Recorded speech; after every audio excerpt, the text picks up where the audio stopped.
friends, and welcome to the next edition of MK Audiobook Club. We are discussing Amy Poehler's Yes Please, which I hope you listened to. I know last time there was some hemming and hawing about whether or not I was going to continue Audiobook Club, but I decided might as well keep doing it. I enjoy listening to the audiobooks. So those of you who enjoy participating, thank you so much for speaking up. And I'm glad that you like it. All right, let's talk about it. If you don't know, I adore Amy Poehler, so I was very excited about this book. I listened to this book on the way to Utah when we went to Sundance, along with Sean Broussard in the car. We are both big Amy Poehler fans. And I don't know, I saw somebody respond to my question asking about thoughts, and somebody mentioned like how fun it was to look at the emails and stuff, like drawings in the book, which of course was not at all the experience that I had listening to the audiobook. Has anybody both listened to the book and read the book? Because I feel like they're completely different experiences, because with this audiobook we got not only Amy Poehler, but Seth Meyers and Kathleen Turner and Sir Patrick Stewart and Mike Schur and Amy's mom, and she kept talking about like her audio booth that she had built for herself. I just feel like it must be a completely different experience listening than it would be reading, and now I'm kind of curious to actually read a paper copy to see what I missed out of that. And if you haven't listened to the audiobook, I highly recommend you do so, because listening to Amy read it herself is like so fun, and I don't know, it's almost more like a podcast, actually. I was asking somebody at Sundance what they thought of it, and they were reading it, and she didn't love it. When I asked for thoughts, somebody also said that they think that a lot of people were expecting bossy pants, and that is not what this book is. And I think that's kind of unfair to... Amy and Tina are different people. I say it like we're friends. Amy and Tina! Amy Poehler and Tina Fey, as wonderful as they are together, are completely different people, and it doesn't surprise me that this book is different. I'm not expecting Tina Fey 2.0, and I don't want that from Amy Poehler. I want Amy Poehler's book. So anyway, this person was saying that she didn't really enjoy it, and I think that was partly why, and I don't know, she was saying that, like, actors... It's just weird that actors write these books that aren't really memoirs, and I can see where she's coming from, but I think listening to it provided more of like a podcast experience, especially when she was bringing other people in and just like joking with them and laughing with them, which I don't see how that would be in the paper copy of the book. She used all the different actors and their different voices so well. I love that she got Kathleen Turner and Sir Patrick Stewart to be in it. Like, that's so awesome. And so not what I was expecting, and I really enjoyed listening to them as well. I didn't expect a lot of the content of the book, but especially so much focus on childbirth and mothering, which by all means is totally something that a woman who has had children should be able to write about. I, myself, personally, am not too excited about that process. I know a lot of women are, and that's great, but that is not me. So at times I was kind of like, ah! And it only helped reaffirm that in my brain. Just was not at all what I was expecting. I think the things that I really responded to in the book were just her talk about her own career and like hearing all the stories about, you know, SNL and kind of her journey.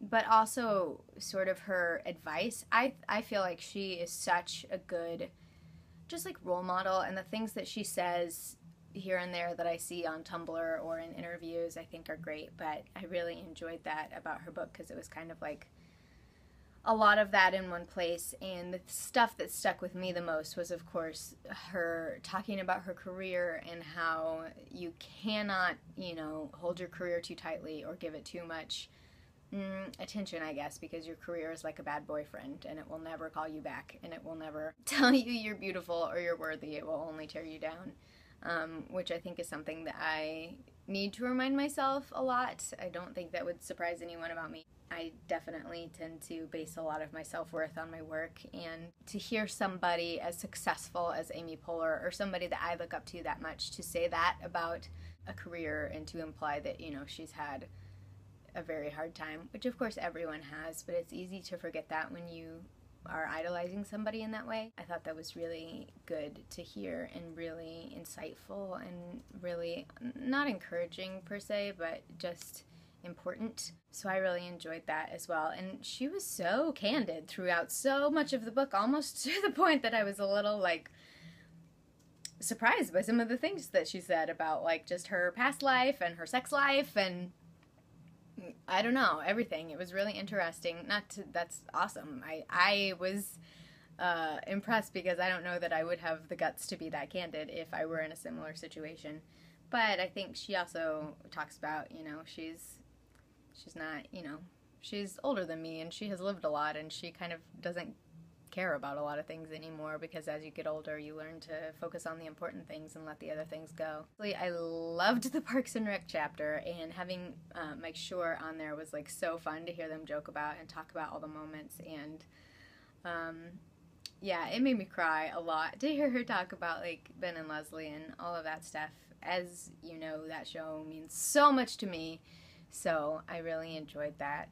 It was like an extra like nugget and tidbit for Parks and Rec fans. And going along with that, all of her stories about like being a woman in Hollywood and sort of like joining with other women when they are pitted, like the stuff about award shows and how she was trying to make it funny and fun for everyone and not be something that was stressful and like caused competition. I mean, obviously it does, but when you take the focus off of that and make it something funny and fun for everybody, I loved that so much. And the stories with Julia Louis-Dreyfus and like how they handled that stuff is just like so cool. And I love that she is being such a role model for us, for women in Hollywood, and lifting each other up rather than tearing each other down. And that's why I love her, and I loved those parts of this book, and I really enjoyed all of it. It was very different than I expected. There were definitely things that I was not expecting to hear from her. There were definitely things that made me think.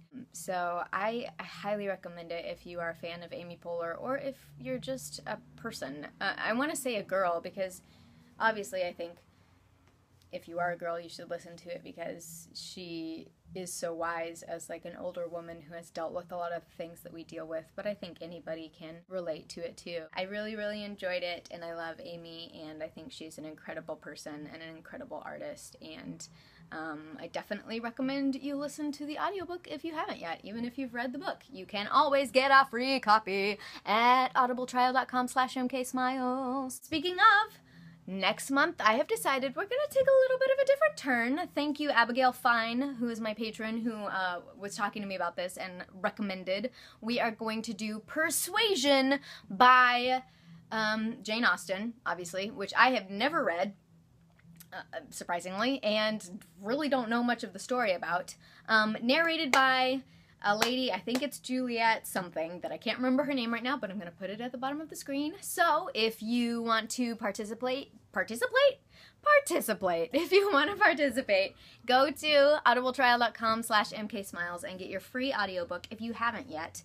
And I recommend, I've had my Audible account now for a while, and it does cost a little bit every month, but you get a credit every month, and then you're racking up free audiobooks, which is pretty cool, and the audiobooks usually cost more than your monthly membership fee, so it's a pretty good deal. So yes, go get Persuasion, and we will listen to it for our next edition, and as always, please let me know what you thought of Yes Please.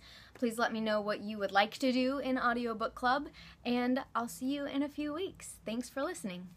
I hate parting my hair on this side. It doesn't look as good as